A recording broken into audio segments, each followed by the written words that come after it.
بیان کیا جاتا ہے کہ ایک شخص نے نہایت خوبرو پرہیزگار خاتون سے شادی کی۔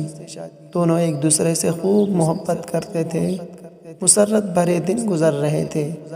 ایک مرتبہ شوہر کو طلب رزق کے لیے سفر کی حاجت آ پڑی۔ فکر لاحق ہوئی کہ اپنی بیوی کو گھر میں تنہا کیسے چھوڑے۔ رشتہ داروں میں کسی معتبر شخص کی تلاش شروع کی۔ اسے اپنے سگے بھائی کے علاوہ کوئی معتبر ذمہ دار نہ ملا۔ بھائی کے گھر میں بیوی کو چھوڑا اور وہ سفر پر روانہ ہو گیا۔ دن گزرتے گئے۔ ایک روز دیور نے اپنی بھابھی کو شہوت پر اکسایا، مگر اس پاک باز خاتون نے اسے سختی سے ڈانٹا اور کہا، تم چاہتے ہو کہ میری عزت کی دھجیاں بکھیرو اور میں شوہر کے خائن بن جاؤں؟ ہرگز نہیں۔ دیور نے بھابھی کو رسوا کرنے کی دھمکی دی، مگر بھابھی پر دھمکی کا اثر نہیں ہوا۔ کہا، تم جو کرنا چاہو کرو، میرے ساتھ میرا رب ہے۔ اس نے خاتون کا شوہر جب سفر سے لوٹا تو اس کے بھائی نے فوراً اپنے بھابھی پر الزام لگا دیا کہ تمہاری بیوی نے مجھے بدکاری پر اکسایا تھا، لیکن میں نے منع کیا۔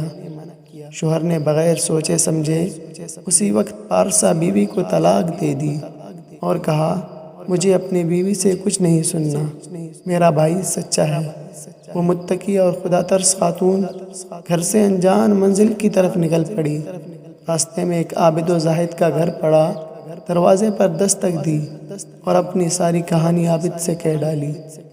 اس عبادت گزار بندے نے اپنے چھوٹے بیٹے کی نگہداشت پر اسے مامور کر دیا۔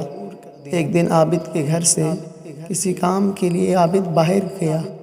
گھر کا نوکر موقع پا کر اس خاتون پر ڈورے ڈالنے لگا، مگر اس نیک خاتون نے انکار کیا اور کہا، نبی صلی اللہ علیہ وسلم نے ہم سب کو تنبیہ کی ہے کہ کوئی شخص کسی اجنبی خاتون کے ساتھ خلوت میں ہرگز نہ ہو، اس لیے ان کا تیسرا شیطان ہوتا ہے۔ نوکر نے خاتون کو دھمکی دی کہ میں تمہیں بڑی مصیبت میں پھنسا دوں گا، مگر اس پیکر و افت کے پاؤں میں لغزش بھی نہیں آئی۔ نوکر نے عابد کے بچے کو قتل کر دیا اور عابد کے گھر لوٹنے پر قتل کا الزام اس خاتون پر عائد کر لیا۔ اس اللہ والے عابد کو غصہ تو بہت آیا، مگر اللہ سے اجر کی امید باندھ کر صبر کر گیا۔ 2 دینار اجرت کے طور پر خاتون کو دیے اور گھر چھوڑنے کا حکم دے دیا۔ اس خاتون نے عابد کا گھر چھوڑا، شہر کی طرف رخ کیا۔ وہاں دیکھا کہ ایک بھیڑ ایک شخص کو پیٹے جا رہی ہے۔ اس نے پوچھا، تم لوگ اسے کیوں مار رہے ہو؟ ایک آدمی نے بتایا کہ اس کے ذمہ قرض ہے، یا تو قرض ادا کرے یا ہماری غلامی کرے۔ خاتون نے پوچھا، اس پر کتنا قرض ہے؟ کہا، 2 دینار۔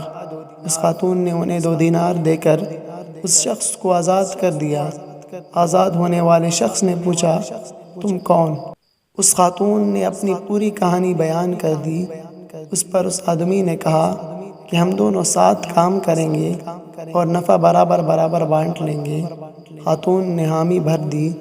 اس آدمی نے کہا، ہم یہ گندی بستی چھوڑ کر سمندری سفر پر نکلتے ہیں۔ خاتون نے کہا، ٹھیک ہے۔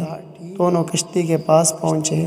نوجوان نے کہا کہ پہلے تم کشتی پر سوار ہو۔ وہ سوار ہو گئی اور وہ کشتی کے مالک کے پاس گیا اور کہا، یہ میری لونڈی ہے، میں اسے فروخت کرنا چاہتا ہوں۔ چنانچہ کشتی کے مالک نے پیسے چکائے اور خاتون کو اس کے لا علمی میں خرید لیا۔ وہ شخص پیسہ لے کر بھاگ نکلا۔ کشتی روانہ ہوئی۔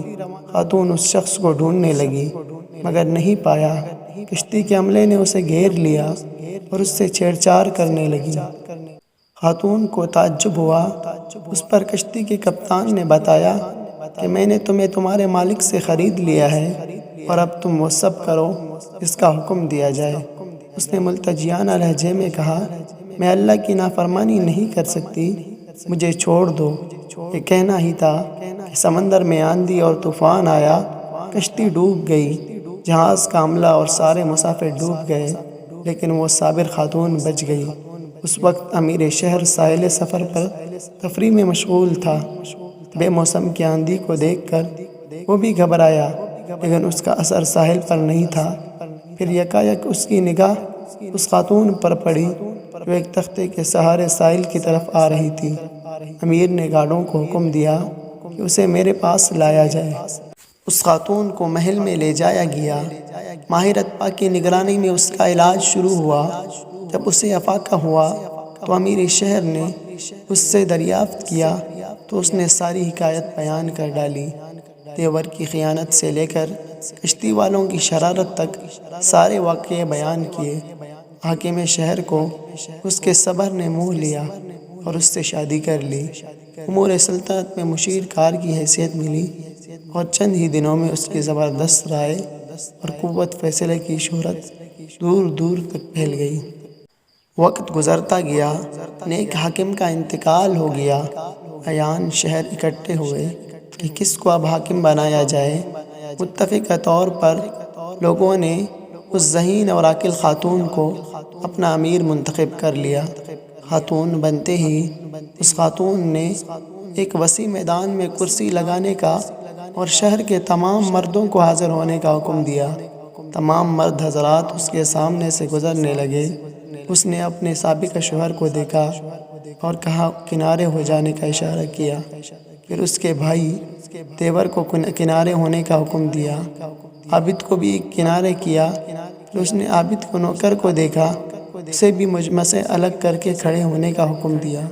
پھر اس خبیث شخص کو دیکھا جسے اس خاتون نے آزاد کرایا تھا، اسے بھی کنارے کھڑے ہونے کا حکم دیا۔ اب باری باری فیصلہ کرنے لگی۔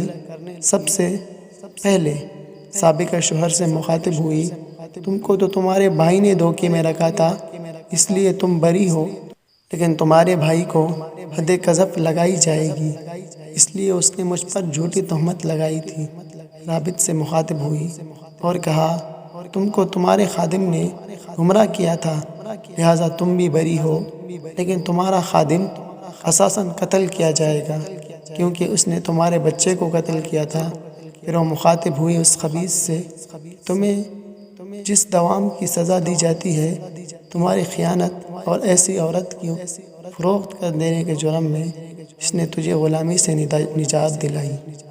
اللہ کی ذات پاک ہے، کسی کے اچھے عمل کو ضائع ہونے نہیں دیتا۔